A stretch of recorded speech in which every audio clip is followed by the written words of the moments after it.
finally, identified the striker they want, Armando Broja from Chelsea. Looks like they're going to bid 30 million. I'd expect this to get done. It feels kind of right. And I don't really know about this one. Obviously Armando Broja is a guy that has a lot of potential. Only got 6 goals last season. I think Broja was one of those guys that kind of, when you play for a mid-table club that no one cares about, sometimes people overrate you because they kind of just see one match of the day. But there are a lot of things to like about Armando Broja. My concern is for West Ham, a club. There's a very good opportunity for West Ham to push top 6 next season, or even top 4 if they get their signings right. I like the Aged signing. I think there's a very good chance for West Ham. There's a lot of instability around the top 4, top 6 right now. And is Broja the guy you want to spend £30 million on to be your regular striker? I'm not sure. There are things to like about Broja, and he does solve some problems. Obviously, he's really aerially dominant. Winning 4 point... I know he's a big guy, Broja, he's 6'3". But for any young player to win 4.2 aerial wins in the Premier League is impressive. It's regular for a lot of young players to come to the Premier League, even ones that are quite tall, not win a lot of aerial wins. It's kind of just a common trend in strikers, centre-backs, whatever. So that is a good sign. He defends really well, and he's an elite ball carrier for a young striker. There are things to like about Broja. And he profiles like a bit of a B-Tech Antonio. Antonio was great last season. Obviously, he dropped off a bit in the second half, but he was still key. And, putting up the output he does for West Ham as a 32-year-old is impressive. And I think they're getting the right type of striker. Antonio is very similar, carries the ball. He's not great in possession, but he works hard and he's good in the air. So it's kind of, in terms of that, it's the right thing. And I think buying a striker that can dribble a bit is important. Obviously West Ham, I think, lack that. In terms of dribbles attempted in the Premier League last season, West Ham was second bottom. Successful dribbles, second bottom as well. Percentage of those dribbles working bottom. So I think West Ham bringing in someone that can actually dribble and carry the ball a bit will add something different to them. And he is a good option. For the concern I have with Broja is that price. Spending £30 million on Broja, that is a massive risk for West Ham right now. I know they have money, but it just feels like a bit of a concern right now. I think what West Ham have to ask themselves is, do you think that Southampton were holding back Broja, or do you think Southampton are a decent side and he's actually just kind of underperforming them? When you look at expected goals for in the Premier League last season, Southampton were 11th. So it was more of their defence that let down Southampton. It's not like Southampton don't create chances. So it would concern me a bit how poor Broja is on the ball and how all of his shot and creative numbers are quite low. That would concern me a bit.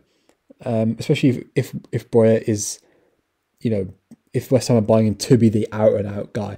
And even if they're not doing that, then you're kind of just stuck with Antonio again. That's fine. Antonio actually played more minutes than I kind of thought he did. But do you want to go into another season of having a backup striker and kind of hoping they work out? I don't know.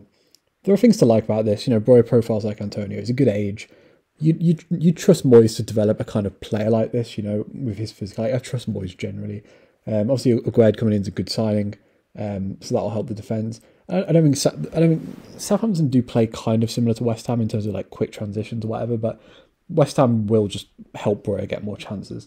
And with Broja, there is resale value. Even if Broja comes in and has these exact same numbers next season, which I'd assume would go up, having a second season in the Premier League, but even if he doesn't and he doesn't develop, I still think West Ham could probably flog him a year later and get, at least half their money back, given the fact he's homegrown and put up decent numbers in the Premier League.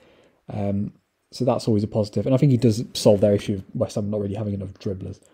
But there are cons to this. I think he has been overhyped. The price, I think 30 million for Broja is ridiculous. And I don't know, I just feel like West Ham, there's a big opportunity for West Ham and they should try and take it. And buying a guy who's probably not good enough to be your number one yet, I still think Antonio is a better player than him. If I was a West Ham fan, I'd kind of want someone who benches Antonio. Personally, that's just me. I know West Ham will have a lot of minutes for the Conference League next season, but even if Antonio does get injured, then all of a sudden you're just stuck with Broja again, playing 2 games a week. I don't know. I'm not sold on this. His numbers aren't incredible. I think there are probably better, cheaper alternatives that you probably find in Europe. Teemu Pukki has more goals than Broja. Yet Broja has this like incredible reputation. And I know I said I trust Moyes to buy a young striker and develop them, and I kind of do. But at the same time, you look at Vlasic this season, barely played. That was a big money sign. That was kind of around 30 million as well.